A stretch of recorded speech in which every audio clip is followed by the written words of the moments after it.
Bonjour, ici Lynne Rivard, nous sommes samedi le 19 mars. Alors, qu'est-ce qui a retenu notre attention cette semaine?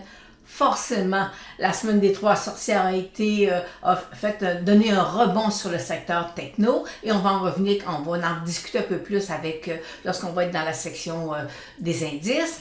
Et la Fed a annoncé une hausse de taux, il y en a encore 6 à venir et forcément, notre obligation 5 ans que je vous présente depuis quelques semaines a atteint le 2,25% qui était déjà planifié. Est-ce qu'on peut s'attendre à avoir encore une hausse de taux sur les obligations 5 ans? Oui, moi, à long terme, je pense que les obligations 5 ans vont nous offrir encore plus.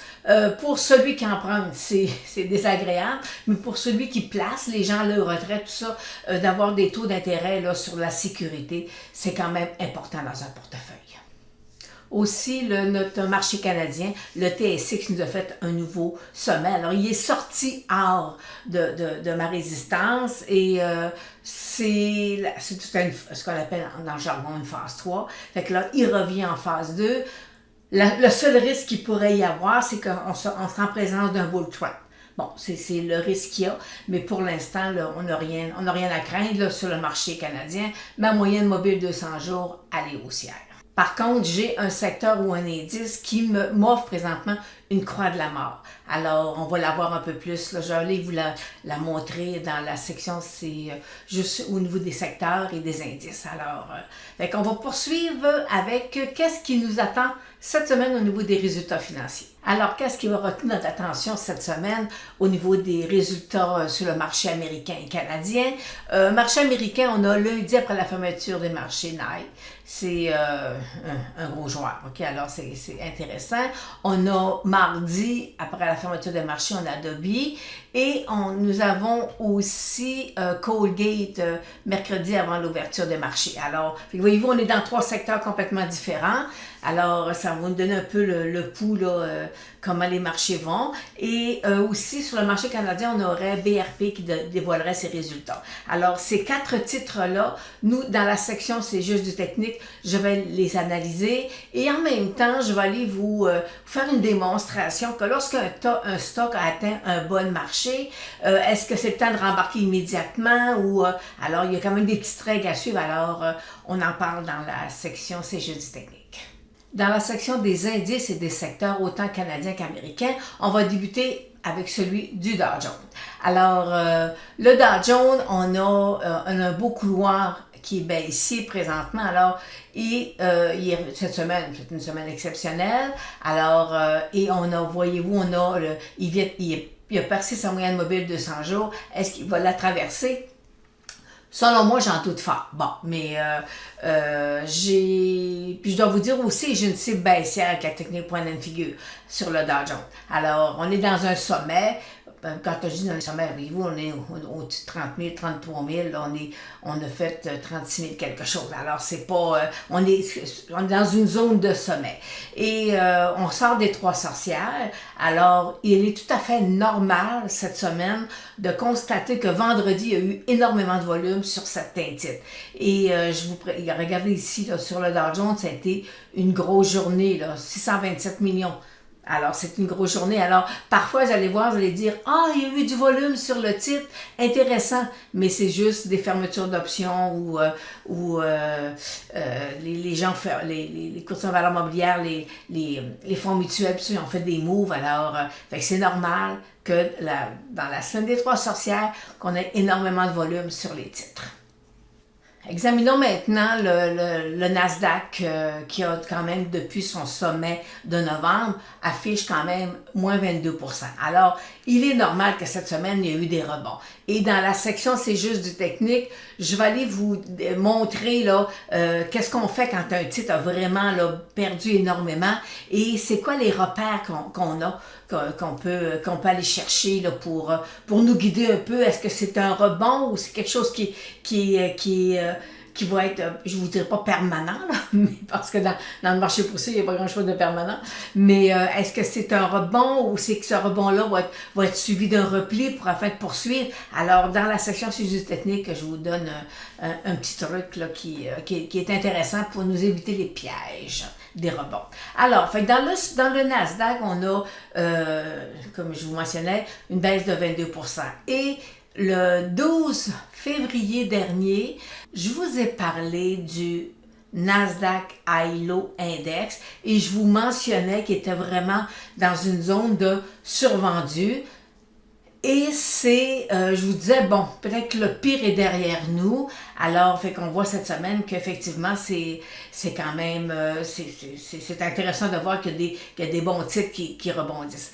Et faut pas oublier aussi que le Nasdaq, les titres étaient, selon moi, surévalués dans le sens, au niveau des multiples. Alors, un titre qui se transigeait à 80-100 fois les bénéfices, dans le temps, ça peut pas se maintenir. OK? Historiquement, ça se maintient pas. Alors, et ça, c'était suite à COVID, la folie de la COVID, puis tout ça. Alors, fait que forcément, les titres, le marché réajuste les titres à des multiples qui deviennent un peu plus intéressants. Il y a certains titres, par contre, ils ont eu des revenus, des baisses de revenus. Là. La croissance des revenus s'effrite aussi. Alors, il faut faire attention, c'est pas tous les titres du Nasdaq qui étaient surévalués. Alors, je vais aller vous présenter le point and figure. Alors, le point and figure du Nasdaq High Low Index. Voyez-vous, l'autre jour, on était dans des bas, il a remonté, il vient en train de venir nous corriger ici, là. Alors, présentement, on est dans une zone, là, qui nous dit que possiblement, il y a des titres du Nasdaq qui vont repartir parce que ils sont rendus avec de beaux multiples. Et c'est ça qu'il faut surveiller. Et il ne faut pas oublier aussi que sur le Nasdaq, il y a seulement 27% des titres qui sont au-dessus de leur moyenne mobile de 200 jours. Alors ça, c'est un autre critère aussi, c'est qu'il y a beaucoup de titres là, qui sont présentement là, dans des bas d'années ou des fois depuis 2-3 ans. Là. Alors, fait que pour l'instant, moi, mon Nasdaq High Low Index, je le suis, je le surveille, puis après ça, je vais voir mes titres et je fais une concordance entre les deux. Si je reviens sur mon marché canadien, on voit bien que le secteur de la technologie, lui, il a perdu 39%. Alors, c'est pas facile. Alors, puis voyez-vous ici, on a, comme nous, cette semaine, on a de super de beaux rebonds. Alors, il faut juste vérifier. Est-ce que les titres qui sont présentement dans le secteur de la technologie ont tous le potentiel d'avoir une croissance un peu plus à long terme, là? Est-ce que le bas de marché qui vient de nous faire, c'est un bas qui est significatif? Alors, c'est je vous l'explique dans la section, c'est juste du technique. Nous sommes toujours sur le secteur canadien. Celui de la santé, il est dans un couloir baissier. Ça fait plusieurs semaine que je vous le présente là, et ça a commencé à bouger cette semaine. On a des titres qui ont commencé à bouger. Dans la section c'est juste technique, je vais vous en présenter un qui selon moi me semble intéressant. Et tout à l'heure je vous mentionnais que présentement que la semaine des 3 sorcières, on a beaucoup de volume. Alors voyez-vous ici effectivement on a eu beaucoup de volume vendredi, puis regardez en décembre aussi. Alors ça c'est des points aussi qui nous disent c'est lié à la semaine des options. Alors, les 3 sorcières, c'est phénoménal, là. On a toujours plus de volume à ce moment-là. Alors, fait que dans ces jeux techniques, je vous en présente un. Et maintenant, je vais aller vous présenter, on va poursuivre, on va terminer avec le secteur du S&P 500. Alors lui aussi, belle semaine, beau rebond, voyez-vous sur un beau support ici, sur son bas qu'il nous a fait en février, beau rebond, il perd sa moyenne mobile 200 jours, alors c'est quand même, il est différent, le graphique est différent un peu du Dow Jones pour la bonne et simple raison que ça, le S&P 500, c'est au niveau des capitalisations boursières. Alors, parce que la semaine passée, je vous ai présenté les 5 titres qui étaient dans le iShare là, du S&P 500. Mais cette semaine, ce qui m'interpelle un peu plus sur le S&P 500, c'est ceci. Vous avez à l'écran la croix de la mort. Alors, la croix de la mort, c'est 2 moyennes mobiles, une moyenne mobile 200 jours simple, avec une moyenne mobile 50 jours simple. Et lorsque la moyenne mobile 200 jours allait haussière comme ici, puis quand je vous dis haussière, vous voyez ici, là, j'étais à 4466 Et là, je suis à 4468. Fait que ma moyenne mobile 200 jours, elle est toujours haussière. Et je suis percée par ma moyenne mobile 50 jours. Et la particularité, c'est qu'il faut que ma moyenne mobile parte et descendre, puis qu'elle vienne la percer. Alors, c'est ce qu'on appelle une croix de la mort. On va vendre cette semaine et on va venir valider est-ce que le croisement qui est arrivé le 14, au début de semaine, est-ce que ce croisement-là va faire que le secteur va revenir à la baisse? L'indice, c'est-à-dire du S&P 500, va revenir à la baisse. C'est le focus cette semaine, c'est là. C'est sur le S&P 500. Est-ce que ma croix de la mort va être validée? En tout cas, jusqu'à là, je vais vous dire, elle est belle, là. Elle est belle comme dans un livre, là. Ça, c'est super beau. Les probabilités, elles sont quand même assez fortes, là. Alors, et je vais terminer en vous disant que présentement, avec la technique point and figure, je suis aussi baissière sur le S&P 500. Alors, il va falloir ici surveiller, est-ce qu'il va venir tester son bas dans les prochains jours, ou d'ici 2 semaines, là. Est-ce qu'il va venir me faire un nouveau bas, ou on prend la technique de M. Charda, est-ce qu'il va venir me faire ici, percer ici un sommet? Alors, s'il vient me percer un sommet ici, là, à ce moment-là, c'est que là, j'ai mon bas, et oui, en gros, là, c'est que j'ai un sommet, il me fait un bas, il rebondit, pas capable de venir rebondir au-dessus de mon sommet. Il a cassé en dessous de mon bas. Et là, il est percé, il n'est pas capable de remonter. Il est revenu, pas capable de venir tester. Là, en fait, il est allé un petit peu couloir latéral, là, il revient. Et là, c'est le test. Est-ce qu'il casse ou il vient me refaire un haut plus haut que de mes sommets qu'on a fait en début février. Alors, et là, à ce moment-là, c'est que là, s'il vient me faire un nouveau haut, là, ça va changer un peu la donne. Et là, on va être... la tendance baissière va peut-être s'atténuer un peu, là. Alors, pour l'instant, je suis baissière parce que la technique point and figure me donne un signal à la baisse. Et j'ai ici une croix de la mort. Alors, si ça se concrétise à ce moment-là, on peut voir là, le S&P 500 perdre un 10% facile, 10 à 15% facilement d'ici les prochaines semaines. Alors, on poursuit avec l'or, le pétrole et le Bitcoin. Sur le Bitcoin, il n'y a pas grand-chose de changé. La moyenne mobile de 100 jours, elle est toujours au baissière. Alors, il faut que lui aussi qu'il vienne percer le 45 000 pour que j'ai vraiment une inversion de ma tendance, ou qu'ici, là, il vient de percer mon support ici, là, 38 000. Alors, pour l'instant, sur le Bitcoin, on est toujours en attente. Le pétrole, le fameux pétrole. On est... je vous avoue que cette tête-là, ici, là, ce sommet-là, je voudrais qu'il soit percé parce que sinon ça peut devenir problématique pour le futur. Alors pour l'instant, là, il est venu tester ma moyenne mobile 34, 8,34 sont là. Alors je vais vous dire qu'on a un signe de faiblesse présentement sur le pétrole.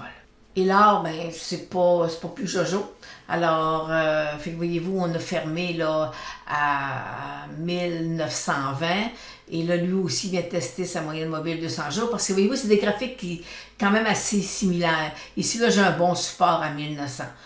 Si jamais il cassait son 1900, voyez-vous, ici, là, ça voudrait dire que s'il continue à s'accumuler là, on aurait peut-être une tête-épaule de sommet qui serait en formation.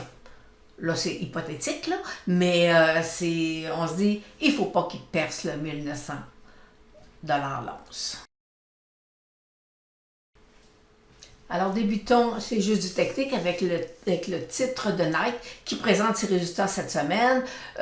Moi, c'est un titre que je suis depuis plusieurs mois. Et présentement, voyez-vous, ma cible point and figure, elle a été atteinte à 118 $. Et cette semaine, le titre a rebondi. Et techniquement parlant, Présentement, là, il y a une résistance autour de 135. Alors, avant qu'il perce ça, il va devoir, ça va lui prendre énormément de force là, pour qu'il perce. Mais voyez-vous, on est vendredi. Voyez-vous, c'est pas un titre qui avait son volume moyen de 7 millions, puis il y a eu 10 millions vendredi. Alors, c'est pas un titre qui était très en demande, là, disons, pour la semaine des 3 sorcières. Adobe nous présente ses résultats lui aussi cette semaine. Et pour lui aussi, on a une C-point de figure qui était à 440 qui a été touché et il l'a même dépassé, défoncé. Il est allé, je pense, c'est 410, 411. Alors, et voyez-vous, moyenne mobile 200 jours, elle est baissière. Et lui, là, il y a une bonne zone de résistance jusqu'à 500 $. Alors, fait que c'est avant qu'il perce puis qu'il vienne venir percer, venir tester sa moyenne mobile 200 jours, ça peut prendre un certain temps. Alors, pour l'instant, on va voir que seront les résultats d'Adobe cette semaine. Et comme vous voyez, ma cible baissière, elle est atteinte. Alors, avant de rembarquer, il va se passer quelques semaines là, avant que le graphique se construise afin qu'il me donne une nouvelle direction, parce qu'il ne faudrait pas non plus qu'il me donne une direction à la baisse. Encore en dessous de 400 $. Pour le titre de Colgate, lui, je suis baissière sur le titre, ma cible n'est pas encore atteinte. Et voyez-vous, il y avait un très beau support ici, là. Puis 1, 2, 3, quatrième fois, puis là, cette fois-ci, c'est impardonnable. Alors, on pourrait s'attendre à ce que le titre venir toucher son autre support autour de 69. Alors, fait que je ne suis pas haussière sur le titre. Voyez-vous, ma moyenne mobile 200 jours, elle est baissière, alors ça va prendre du temps. Moi, je peux, en tout cas, j'ai hâte de voir les résultats cette semaine, mais la tendance est plutôt à la baisse d'ici les prochains mois. On va terminer avec 2 titres canadiens, parce que là, je vais aller aussi, je vais vous parler un peu de la technique point and figure, alors, qui me sert, moi, de balise lorsque vient le temps de rentrer dans un titre. Alors, le premier titre, c'est Chrono, qui est dans l'indice du secteur de la santé, que tout comme son secteur, il est dans un couloir latéral, pas latéral, excusez-moi, il est dans un couloir baissier, et là, s'il sort hors de son couloir, ma moyenne mobile de 200 jours, elle est toujours baissière, alors, ce que j'anticipe, faut jamais anticiper, mais je me dis possiblement ici qu'on aura un double bas là, sur le titre et c'est la technique point and figure qui vient un peu renforcer un peu ma décision de dire ok, c'est un titre qu'il faut que je surveille parce que ma technique point and figure, elle me donne un petit signal comme de quoi que c'est positif. Alors, allons la voir. Alors, ma technique point and figure, ça c'est le graphique de la technique point and figure. Ici, j'ai, voyez-vous, là, la charte de prix, là, c'est 4 $, 3,75 3,50 4,55. Alors, ça marche, quand on est en dessous de 5 $, c'est des cases de 25 sous. Alors, mais voyez-vous, c'est une technique qui est capable de nous calculer des cibles à la hausse, des cibles à la baisse. Mais comme vous voyez, étant donné que j'ai des cases avec des prix fixes, l'objectif que je vais me fixer, c'est toujours un peu approximatif. Vous savez, c'est pas couler dans le béton, là. Alors, ce qui est intéressant avec le type de chrono, c'est que présentement, avec la technique point and figure, j'ai ce qu'on appelle un double bas. Alors, ce qu'on veut, c'est que le titre reparte à la hausse, puis qu'il vienne percer ici, qu'il vienne me faire un nouveau sommet autour de, qui dépasse, là, qui vienne autour de 5,50 $. Là. Alors, voyez-vous, c'est la construction qui se fait présentement sur le titre de chrono avec la technique point and figure. Et par la suite, je vais toujours valider. Une fois que ça est fait, je vais toujours valider sur mon graphique, un graphique que j'appelle la barre. Alors, retournons sur le graphique. Et voyez-vous, là, je me dis, OK, j'ai un double bas selon la technique, qui n'est pas nécessairement j'ai un double bas à 4 $, mais ici, moi, j'ai descendu à 3,92 là. OK, alors, et là, si le titre sort hors de mon couloir baissier, alors là, j'ai peut-être une possibilité que ma moyenne mobile 200 jours commence à s'aplatir, puis que là, il va monter, il va venir se rasseoir, puis après ça, je vais avoir un calcul que je vais être capable de faire pour dire, OK, le titre peut s'apprécier de 30, 50 ou 80%. Alors, mais ça, c'est de la construction. Ça se fait pas en une fois, une shot, là, OK? Alors, faut le travailler, faut le regarder, et c'est comme ça qu'on réussit à construire des positions qui vont nous donner des rendements intéressants en 2024 ou 2023, ou peut-être même jusqu'en 2025. Alors, comme on vit présentement avec le secteur du pétrole, on a des titres là, qui ont fait 500-600%. Là. Alors, c'est comme ça qu'on construit tranquillement. Fait que la technique point and figure, c'est une super de belle technique et nous l'enseignons d'ailleurs. Alors, terminons avec le titre de BRP, qui est lui aussi ma cible. J'avais une cible à 92 $ qui a été touchée, puis même qui a été défoncée, en fait, en bas de 75. Bon.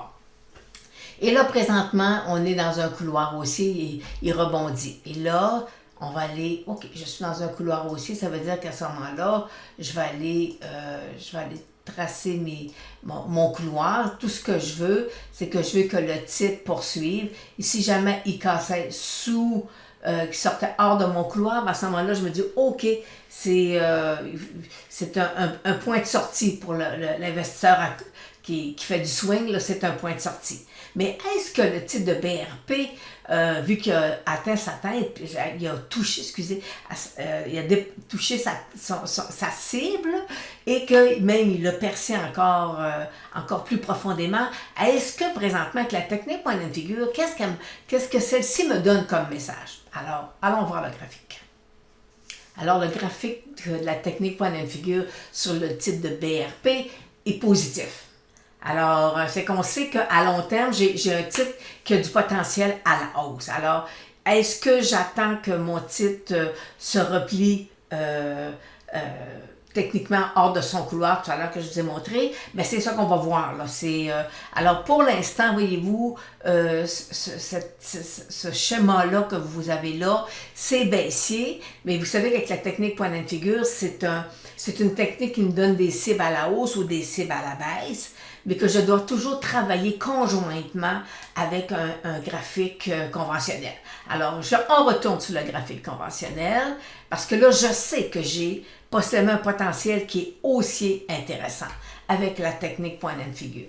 Alors là, tout ce que mon graphique conventionnel me dit, j'ai eu un bas, je poursuis, je suis en train de monter, est-ce que je vais venir tester mon bas? C'est fort probable, c'est des choses qui sont possibles. Alors, c'est là qu'on va voir, parce qu'ici, mon petit repli que j'ai là, c'est lui qui a été significatif dans ma technique point and figure. Alors là, j'attends, est-ce qu'il va sortir hors de mon couloir, qui va venir me redonner un signal ici à la baisse avant de poursuivre, parce que là, ici, la figure technique qui peut se préparer, qui peut être présentement en formation, ben, il y en a quand même différentes. Et je suis en train de vous préparer une vidéo sur lorsqu'on est dans un bon marché ou que lorsqu'un titre touche un bon marché, c'est quoi les probabilités qu'on a. Est-ce qu'il peut continuer à descendre ou qu'il peut continuer sa hausse? Bon, oui. Mais est-ce que techniquement parlant, c'est quoi les figures qu'il peut me donner? Alors, c'est ce que je suis en train de vous préparer, là. Une vidéo pour c'est très, très, très, ça va être très, très, très visuel, là. Qu'est-ce qu'on peut attendre? Alors, fait que c'est un peu ce que je regarde sur le titre de BRP, quand même intéressant. Et si vous aimez cette vidéo-là, ben j'aimerais ça que vous vous abonniez pour avoir des petites notifications quand on va refaire de beaux petits vidéos explicatifs. Alors, fait que c'est ça. Fait que c'est BRP, c'est le dernier titre que j'analyse cette semaine, qu'on va surveiller. Super beau potentiel avec la technique point and figure et qu'on doit quand même, par contre, valider ici, là, avec son couloir haussier. Mais ça peut être quelque chose. Fait qu'on va voir les résultats de cette semaine. Est-ce que les résultats sont intéressants ou est-ce que les résultats vont venir tester, venir reporter le titre sur son 75 $? Il a fait 71, je pense. Alors, parce qu'il ne faut pas oublier, il est toujours sous sa moyenne mobile de 200 jours. Alors, ça peut prendre parfois des semaines et des mois d'accumulation avant qu'il me redonne un nouveau signal à la hausse concret, là, parce que présentement, même si j'ai une point and figure qui est haussier, c'est pas nécessairement un achat, là, parce que mes moyens mobiles de 200 ne sont pas croisés, et fait que il y a quand même un risque, là. Fait qu'on va attendre les résultats de cette semaine. Alors, c'est sur ça que ça termine notre clin d'œil de la semaine d'aujourd'hui, de cette semaine, c'est-à-dire, et on se revoit la semaine prochaine.